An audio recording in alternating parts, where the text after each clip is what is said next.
Hey, you. You're finally awake. Hello everyone and welcome back to the channel. Over the years, there have been thousands of video games. Absolutely thousands. And some of us have ones we absolutely love, and some of them we absolutely hate. But today, I thought I would do a happy topic and discuss my top 7 games of all time. Not necessarily retro, but the games that I love playing the most. Now these are my picks, and potentially this is quite fluid. I did this as a DLC episode for the podcast, and I actually changed the order around, and this order could change in the future as well as I play new games or old games suddenly come more into fruition, like for example Pokemon Red and Blue aren't in this list, but it might come back in the list in the future just depending on how my thoughts change and how I grow as an old man. Like I'm only 38 years old, soon to be 40, which is scary, but either way, I've played a lot of games over my time. So I'm going to give you my top 7. But the question of the day is, I want to hear what your top 7 is. Well, whatever you want. Let me know what your favourite games are of all time and why. And remember, it's all fun and games in this show, unless you say Breath of Fire 2. The ever long joke of Breath of Fire 2. People are going to hate me for that, but whatever. If you want to help the channel grow, please hit the like and subscribe button, and if you're listening to on your mobile, please hit the hype button because it helps push up little small content creators like me. If you want to hear more of me, Retro Wars is also a weekly podcast where this week we're covering Pokemon Emerald for the Game Boy Advance. And we've also got a $1 a month Patreon where you can help me and my family buy our own house, you can get involved in the podcast, and you get your own additional show called DLC. Right, let's get into it, shall we? 7 of my favourite games of all time. Dead Space 2. Now, Dead Space 2 is a standout survival horror game developed by Visceral Games and was released in 2011 as a sequel to the original Dead Space. It built on the foundation of the first game by enhancing the story, but what it definitely did was improve the gameplay mechanics by having like a instant turn swivel thing, which it didn't have in the first one. It also bumped up the action. Where the first one was definitely a scary one, this was scary but a bit more action-based, but not as action-packed as number 3. Blech. The game takes place 3 years after the events of the first Dead Space, and once again you're playing as Isaac Clarke. The story of Dead Space 2 is a mix of sci-fi horror and psychological thriller, and Isaac struggles with his own deteriorating mental state while trying to survive the outbreak of the Necromorphs, and alien creatures that have infested the station. I absolutely love the Necromorphs. I think they are grotesque, I think they are a fantastic addition into gaming. I also love the addition of having to dismember the buggers, because that was so much fun. Again, usually you go for the head when it comes to zombie things. Not with these things. You cut the limbs off, always go for the legs. Always go for the goddamn legs. And then you can fire their limbs back at them, which is absolutely incredible. The game did introduce new weapons that go alongside our good old trusty plasma cutter, such as the javelin gun and the force gun, although to be honest, I only ever used the plasma gun. The plasma cutter, or I should say plasma cutter because it's a toolkit, is incredible. It is one of the best. It's like essentially your handgun, but I love the plasma cutter. I could use that thing all day long and have so much fun with it. The only time I don't use the plasma cutter is when you've got to kill these like little baby things, infected babies. It's grim, but you've got to use like a rapid machine gun-esque fire thing to destroy them, but it's so good. Like, the atmosphere is still fantastic. The sprawl is really good. It's claustrophobic. It's dangerous. Dark corridors, broken machinery, killing babies. It's a weird thing to say, but that's what it is. Upon release, it got widespread acclaim, and it should. Like, it definitely improved on the first title's strengths and delivered a deeper, more polished horror experience. Again, it does have that adrenaline combat with the horror as well. It kind of mixes both of them. I think in number 3, they kind of go off a cliff a little bit and make it more actiony, and nobody liked it. Like, I didn't like the third. You might like it, fine. I didn't. But number 1, it was too scary. Like Resident Evil 7 scary, where I pooped my pants. I still poop my pants playing number 2, don't get me wrong, but number 1 made me really poop my pants, to the point I didn't want to start playing it in the dark because I was scared. Leave me alone. But I love Dead Space 2, and I hope one day we get a remake of it, but I just can't see it. But I am looking forward to doing the Dead Space episodes for the show, because I said, they're amazing. Resident Evil 4. This, probably, if I like Dead Space 2, was always going to be here. Like, Resident Evil 4 is widely regarded as one of the most influential and groundbreaking games in the survival horror genre. Just in gaming, really, the third-person over-the-shoulder view. If it wasn't for this game, like, when would it have come out? It would have come out at some point, but Resident Evil 4 was the one that put that on the map. Well, in my opinion, it did, and it made it absolutely incredible. Again, Dead Space used it. It was awesome. The story follows Leon again from number 2, who was on now this time a mission in Spain to rescue Ashley Graham, the daughter of the US president, who's been kidnapped by a mysterious cult called Los Luminados. But instead of zombies this time, you're faced with a parasite called Las Plagas who have infected the villagers and basically made them all want to kill you. The narrative's straightforward but effective. Like, it's that usual campiness, dark humor that it has. Like, where's everyone gone? Bingo. It's incredible. Like, I love Leon, the catchy lines. Like, I was praying to God they was going to be there for the remake, and it was. So I was like, yes. But it was so good. Like, it was such a big step from number 3, 1, 2, and 3, and Resident Evil 0, if you want to call it, and Code Veronica, if you want to put that in, which was very much the stationary camera. Well, no, Code Veronica, the camera did move, but you know what I mean. It was a very, very different way of how the game worked. Resident Evil 4 was very third-person orientated. It was more action-orientated, and people were a bit concerned, like, is this going to work? Oh, yes, it did. It was possibly the best way to play Resident Evil. I know Resident Evil is known for horror, and that's what the first and second one are for, but definitely this was a bit more action-based. But it worked. It was gory. It had that sense of campiness. It had that horror element. It had the puzzles. It was superb. And let's be honest, anyone who's played this game, if you ever hear a chainsaw, you will always have that sack as it doctors someone when he suddenly comes out with a chainsaw. He got a sack on his head. I am terrified. That still haunts me to the day when I hear a chainsaw in gaming. I instantly think of him. Sackman, wherever his name is. He is scary. It also introduces one of the best characters in gaming. The buyer, the seller, whatever his name is, the merchant. What are you buying? Swear to God, I love that. If I ever own my own business, everyone in the shop has to go, what are you buying, stranger? They have to, or they're sacked immediately. That's the atmosphere I want from my shop. Resident Evil 4 essentially became a standpiece. It was awesome. I know I've kind of already said this, but I loved it. I played this game so many times, multiple playthroughs. I could do it blind. So when it got a remake, oh my God, I couldn't believe it. And then when it actually came out, I was like, take a bow, Capcom, because this is incredible. I love Resident Evil 4, and it's an argument to say which is better, the remake or the original. But either way, they're fantastic games, and I recommend everyone play it and revel in its beauty. Dark Souls. This was developed by From Software and released in 2001, and is widely regarded as a masterpiece in the action RPG and dark fantasy era.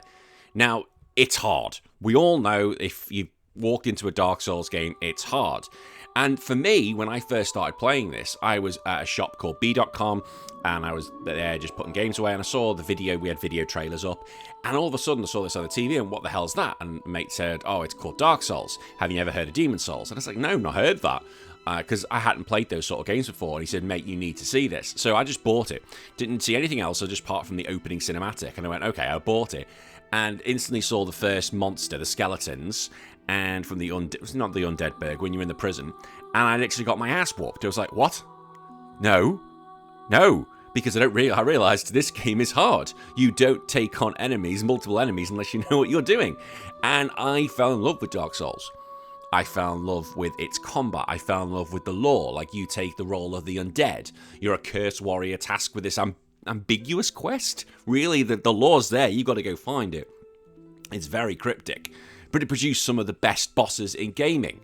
Like, oh my God, some of them, every time I went there, I was like, it was an achievement to win. And then you go into next area and get your ass handed to you. It's like, okay, that's how it's going to work here. But the combat is famously difficult, but it's fair. Like, once you figure out the patterns, the timing, it becomes more of a dance. A deadly dance with swords. But I absolutely love it because it basically has the patience, the skill that you need to be able to persevere and get through to the end. And I've played them all. I am a big lover of this world, like Elden Ring is one of my favourite games as well, although I put Dark Souls up there just because of how much this game means to me. And God help when I do the podcast episode, that episode's probably going to be 3 hours long when I'll be talking all through it. I can still play this game now and still enjoy it from day dot. I can go play this game with a totally different gameplay. I could use a sword and shield. I can go use a bow and arrow. I could go use magic. I could go use fire magic. There's different ways you want to play this game. But the atmosphere itself is very dark. It's very haunting, oppressive, with that dark gothic environment filled with this sense of decay and despair. The world is falling apart, but you know it's a world that's been lived in. There's so much history there. There's also the online features where you can play PvP and then hate it whenever you see someone come online and go, no, go away, leave me alone, I don't want to fight. I need people to help me with the bosses. I don't want you trying to come in and kill me. And sometimes I'd just run, but then I'd sometimes see people come into my game and go, he clearly doesn't want to fight, and they bow and then leave. And I was like, oh my god, I love this game. This is so good. And I have tried and tried and tried to influence all my friends to play this game, and eventually got one of my best friends, one of my best men in my wedding, Al, to play it. And he fell in love with it and said, why have I not played this game earlier? I was like, yeah, that's it. Your life's over. Welcome to the Souls games. Ah, Dark Souls. I can't wait till I have to let my children play these games one day. They'll hate me forever. The Legend of Zelda: Ocarina of Time. Oot! Released in 1998 for the Nintendo 64, it's often hailed as one of the greatest video games of all time, if not the greatest video games of all time. It has a review score on Metacritic of 99% or 99, and I don't think that's ever going to get beaten, to be honest. I can't see it happening. It revolutionized 3D game design and set a new standard for storytelling, gameplay, world building, and its influence is still felt today, although there's a lot of people who will look at it and say this game is overrated, and that's fine, and argue that there have also been better Legend of Zeldas, and again, that's fine. Now, for me personally, when I first played this game, I was in awe. Like, I was looking at this through magazines, through the Nintendo official magazine, and could not wait for it. I hadn't had much experience with Zelda itself. I never played the NES version. I really hadn't played a good, real run of the Super Nintendo version because I had a Mega Drive. So my first ever Zelda game was Link's Awakening on the Game Boy, and I absolutely fell in love with this. So when Legend of Ocarina arrived, I was, well, one of those moments where you get all funny tum-tum feelings. And I remember when it arrived in the box, because I bought it from a magazine, like a magazine game shop thing. It was weird. They had them in the UK. I don't know if they had them in America. And you basically get like a little brochure and you'd order them off a phone or whatever, and it came through. But it came in this black box with gold writing, and I was just blown away instantly. And yeah, it's rare to get those sort of feelings when you play a new game. Like Hollow Knight Silk Song has given me that feeling recently playing it, but not many games ever do that to me. Now, the game itself follows Link, the titular character, who's a young boy from the peaceful Kokori Forest who is tasked with stopping the Eno Ganondorf. Now, early in the story, he receives the spiritual stones and mystical Ocarina of Time. I know there's bits to do in that, leave me alone, I know. But he ends up going forward in time, or trapped in time, and yeah, his body gets trapped in time. I know the story. I know. But he becomes Old Man Link. He becomes Teen Link, Adult Link, which essentially is messed up because you've got a child in an adult's body. And as I joke, the first thing I'd be doing is going, fuck me, my penis has grown significantly. What is going on? What is this penis? What do you do with it? Wouldn't know what to do. Link, I need you to go fight Ganondorf. No, I'm going to the bathroom because I've realized my testicles have dropped and I've got this big dick. I know we're going down this route, but that's how my mind works sometimes. And our exploration of Zelda is not just going down there, but it's part of the experience. Again, towns, villages, yeah, we're going back to it now. Dungeons. It was great. It had that feeling of a typical Zelda adventure, but everything was in 3D.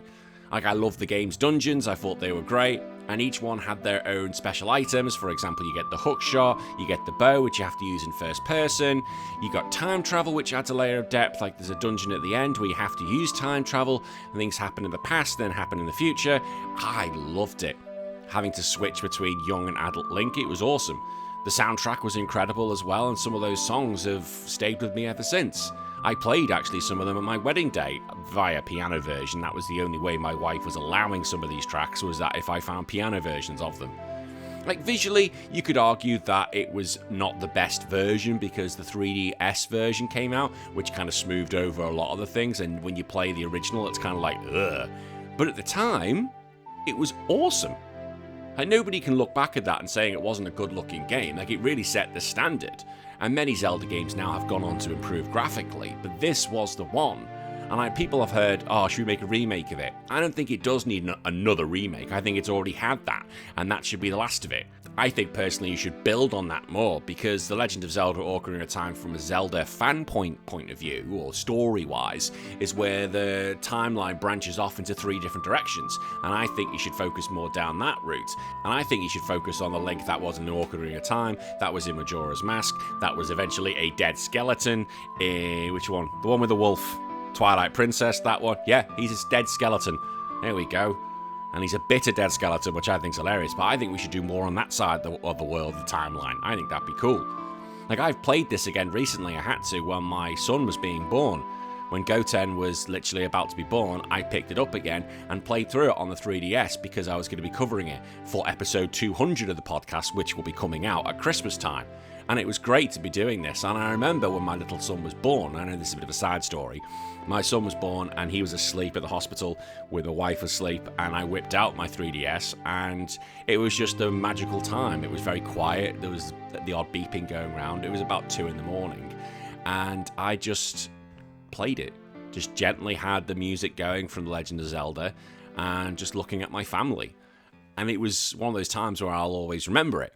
Because hearing that, the opening music, that was what first started it, just having that dun, dun, dun. I'm not a good singer, but having that little bit of music, looking at my newborn son and my wife, who did an amazing job, hit me. And I thought that was a little moment I'll keep with me for the rest of my life. But then I woke up and then I had to clean his nappy, so it's how it goes sometimes. But in summary, Legend of Zelda itself is a timeless classic. It masterfully blended the story, the gameplay, the exploration, and the music into one incredible adventure. It made players have to think, explore, and grow alongside Link, and offering an unforgettable journey through a beautifully crafted world. Like, even decades after its release, it's still a shining example of what video games can be, and really as an art form. The Last of Us.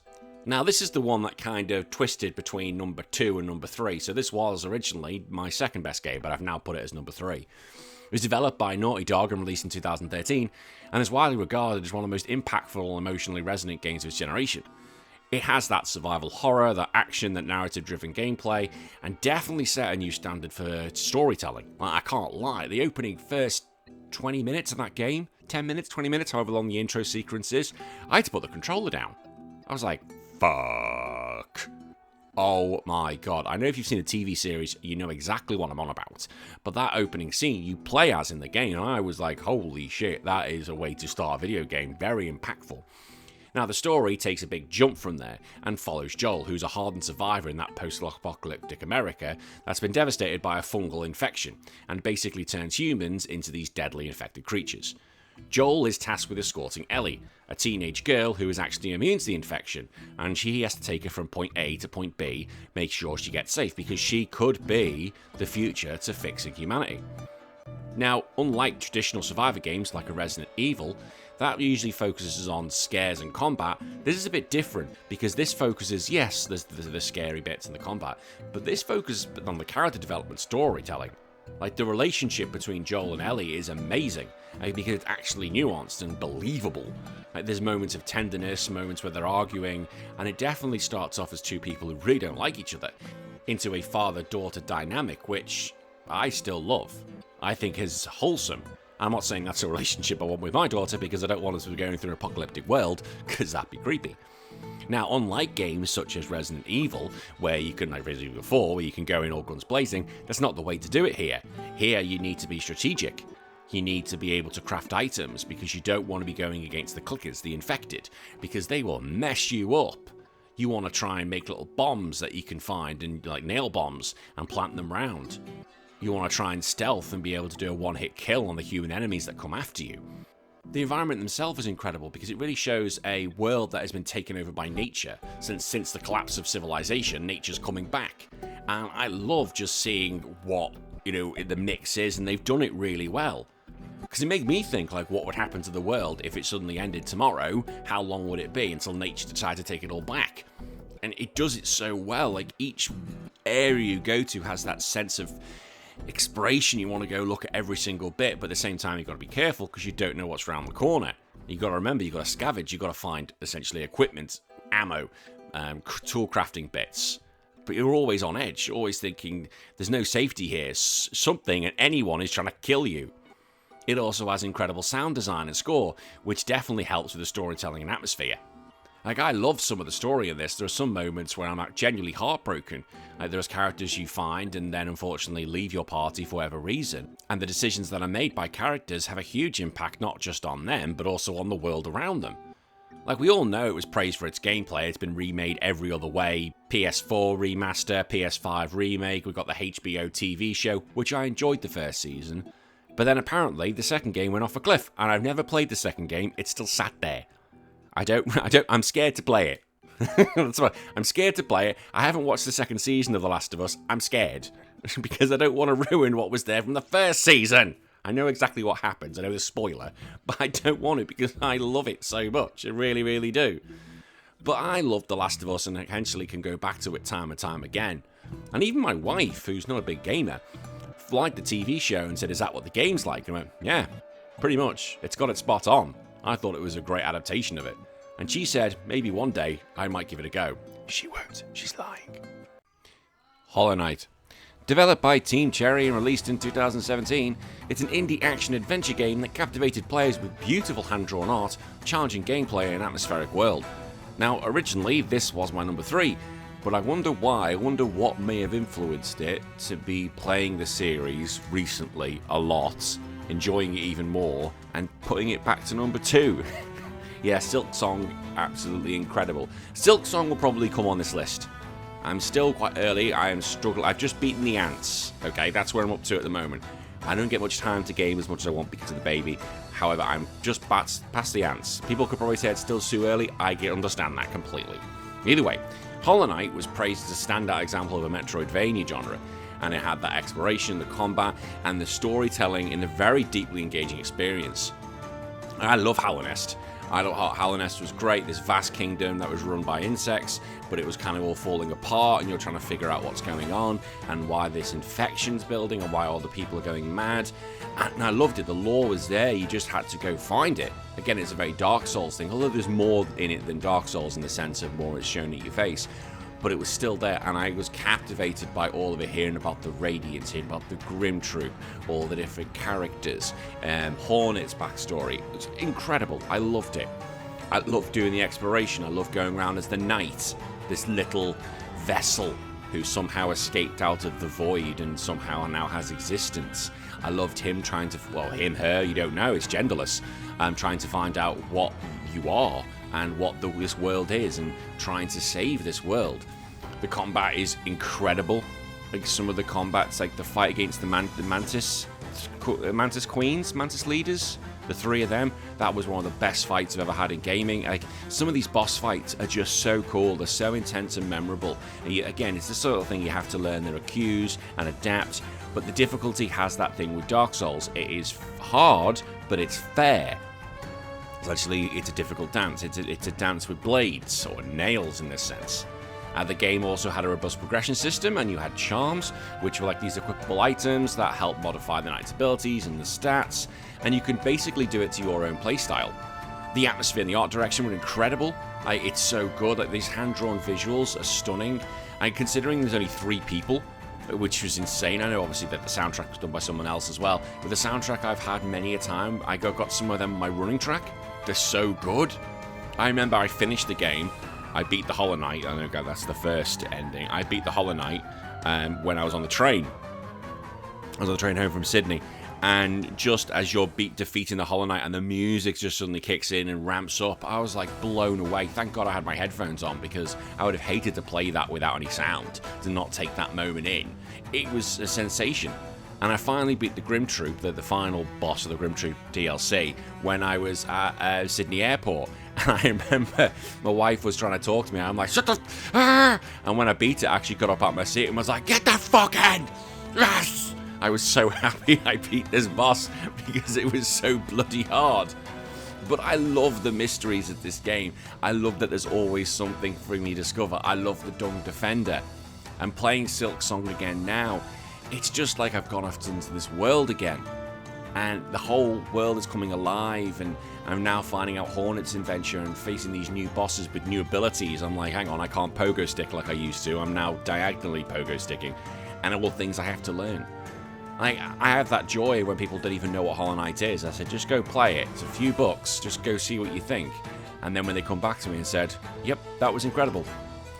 Yep, it's a journey, Hollow Knight, and one that we all should be taking. And obviously, my favourite game of all time is Final Fantasy VII. This is a no-brainer. Compared to anyone else who's known the channel, they will know this. I've been very vocal that Final Fantasy VII is my favourite game of all time. People can say it's a bit of a cop-out, that's fine, but this game has a big place in my heart. It was released by Square, although it was Square Enix, in 1997 for the PlayStation, and is one of the most iconic and influential RPGs in video game history. It helped popularise JRPGs worldwide and is often credited with bringing the genre into the mainstream. And I really agree it is, because Final Fantasy 4 and 6, 2 and 3 had tried. It was Chrono Trigger, yes, that was big, they were, I don't disagree with that. But it was 7 that put JRPGs really on the map and put a lot of people's eyes and went, hang on, I want to play more of these games. The story centers on Cloud Strife, a moody, former elite soldier turned mercenary who joins an eco-terrorist group called Avalanche to fight against the corrupt megacorporation Shinra. Shinra has been exploiting the planet's life force to make Mako energy, but instead that's actually causing an environmental decay and threatening the world. At the start of the game, I thought I was going to be going around with Barret and Tifa, going around destroying all these reactors 1 to 8. However, that wasn't the case, as then the story developed, you ended up leaving Midgar, and the world just becomes huge. And I was blown away. I was like, what is this game? Like, for me personally, and I know I usually go a bit more in depth, I'm not with this video for obvious reasons. When I played Final Fantasy VII for the first time, I think I saw it in a magazine. I went, what's this? Final Fantasy VII. I'd never heard of the series because I wasn't a Super Nintendo kid, I was a Mega Drive kid. And I remember seeing the magazine and went, that anime style looks really cool, because I was just getting into anime. And I went and rented it out, and blown away. The opening title blew me away, and I was hooked ever since, and from then RPGs have become my bread and butter, and I love stories, and I was absolutely hooked until I had to give the game back, and I got very upset because I had to rent it. Although I did get stuck in Midgar because there's a point when you're trying to go from one sector to the other, and I didn't realise that you have to go up this ramp in the rubbish. And I made a YouTube video in this, you should find that, it's one of the first videos I did, and a lot of people had the same experience because they got trapped by that exact same bit. Now, Final Fantasy VII itself is praised for its complex and emotional charged story, because they have to identify with themes like identity, loss, environmentalism, and obviously the struggle between good and evil, and also whether you think Tifa or Aerith should be Cloud's lover. Always Tifa. Always Tifa, because Tifa has fantastic personality. She's got a fantastic personality. I love the fact she can beat the crap out of me. I'm not in it for the magic girl. I'm in it for the one who can literally punch me in the face and want to go for round 3, 4, 5, 6. I love Tifa to pieces. I also love the character. I love Cid. Cid's a great character, and he is the best Cid. I still think Final Fantasy VII Cid is the best Cid. He's just incredible. As part of the adventure, you control a cast of characters, each with their own unique abilities and stats. Well, I should say stats and limit breaks, that's their main thing. But the game's standout mechanic is the materia system, allowing players to customize their characters' magic skills and summons by equipping magical orbs called materia. Now, this allows you to make your own strategies, and in theory, you can make the characters however you want to be. Want Cloud to be the healer? You can. Want Aerith to be the main magic user? You can. It's completely up to you. The visual representation was revolutionary for the day, which combined pre-rendered backgrounds with polygonal character models. Now, a lot of people can say that these are dated by today's standards, and I understand that, but I still love those polygonal characters. I think they're awesome. Like, I want a pop figure of Cloud that is just his square, blocky hands. I think they're awesome. The soundtrack, composed by Nobuo Uematsu, is widely considered one of the greatest soundtracks of all time. And maybe I'm very biased in this point. I agree with that. I sing some of these songs to my children. I will hum Aerith's theme. I was doing it yesterday when little Goten was crying his eyes out. I was humming Aerith's theme to him because I find it's a very, very calming song, and it worked. Well, I don't know whether it was just me singing, but it managed to work. And one day I'd love to learn the piano, and the first songs I'll be learning will probably be Tifa's theme, Aerith's theme, and the main Final Fantasy VII theme, because I'm weird, leave me alone. The game's legacy is absolutely huge, as it's had numerous spin-offs and has had a high-profile remake series starting in 2020, and we're currently on Part 2 and awaiting Part 3. In summary, Final Fantasy VII is a landmark title that combines a compelling story, innovative gameplay mechanics, and memorable music to a timeless adventure. I love the world, I love the complex characters, the emotional depth, and it's always going to be one of those games where it hits me right in the heart. It will never leave as my number one game. It will be there because it opened my eyes to JRPGs just in general. It opened my eyes to how you can really tell a story in video games. The cast of characters I'll forever love. And Yuffie is one of the greatest characters of all time. and I've still not had the dating scene with Cloud and Barrett. I need to try and do that one day. But again, this is my list. These are my top 7 games. And hey ho, if we do this in the future again in a few years, that may completely change. But for me, that's it. I want to hear your list. What's your top games of all time? Let me know in the comments below, because I want to hear them. And if there's games I need to play, let me know, because that's how the podcast works. I'll play some of your favourite games. If I don't like them, I'll say, but I'll make it in a jokey fashion. But you may hate some of my games. You may love some of my games. Let me know. Until then, I'll see you all again in a few days. My name's been Danny. Take care. Chase your dreams.